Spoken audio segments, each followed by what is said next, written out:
The soldier's honor. In a small town in the Midwest, deep in the heart of America, there was a sense of community, but also an unspoken undercurrent of division. People of different backgrounds coexisted, but racism still lingered like a shadow that couldn't quite be dispelled.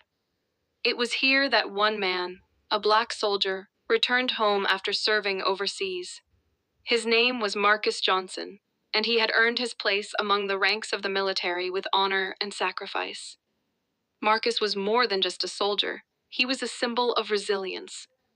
Raised in a small neighborhood where opportunity was scarce, he had worked tirelessly to rise above the challenges thrown his way. His service had not only been about defending his country, but also about proving that strength and courage had no color. One afternoon, Marcus walked through the local park, his uniform freshly pressed, with the sharp glint of his service badge catching the sunlight. He had just returned from a deployment and was eager to reconnect with family and friends, hoping to relive some of the warmth he had missed during his time abroad. As he strolled, a group of teenagers, a mix of boys and girls, mostly around 15, 16 years old, lingered by the swings. Their chatter quieted as Marcus approached. The group had heard stories of him, rumors from older generations, but to them, he was just another black man in a uniform, and that made them uneasy. Some had grown up hearing their parents or friends speak ill of those who looked different. But like many teenagers, they were still unsure of their beliefs, caught between youthful rebellion and what they had been taught. One of the teens, a boy named Danny, made the first move. He stood up, trying to hide the sneer forming on his face. "Hey, soldier! You here to show off or something?" Marcus stopped in his tracks, his gaze steady and calm. "I'm not here to show off, son. I'm here because I'm home," he replied softly. Danny scoffed, his friends laughing awkwardly. "You don't belong here. This isn't a place for your kind." There was a moment of stunned silence. Marcus stood tall, his posture firm but not aggressive. His presence commanded respect, but what happened next was unexpected. Instead of responding with anger or confrontation, Marcus simply took a deep breath and pulled out his badge. Holding it in front of him, he glanced down at it for a moment, letting the weight of his service speak louder than words. "I've seen things you can't even imagine," he said quietly, almost to himself. "I've fought for this country, bled for it.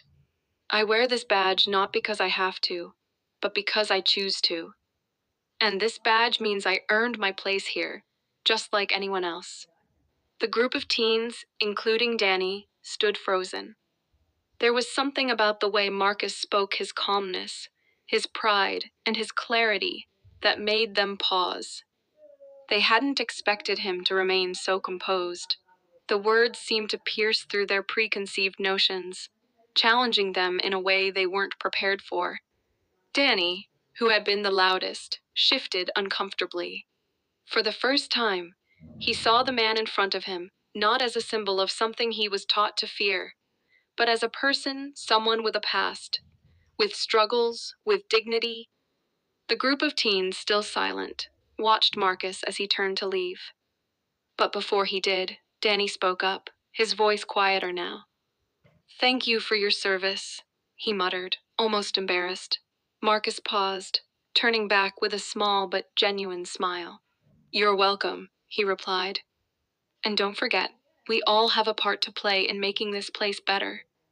It starts with understanding." As Marcus walked away, he didn't hear the soft conversations that began to stir among the teens. They weren't laughing now.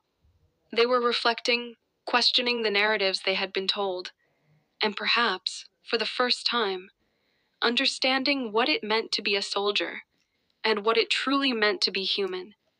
That afternoon, something small but significant shifted in the hearts of those teens. They left the park that day with more than just a lesson in respect. They had seen the power of empathy and honor through the eyes of a black soldier who wore his badge not just for his country, but for the betterment of all.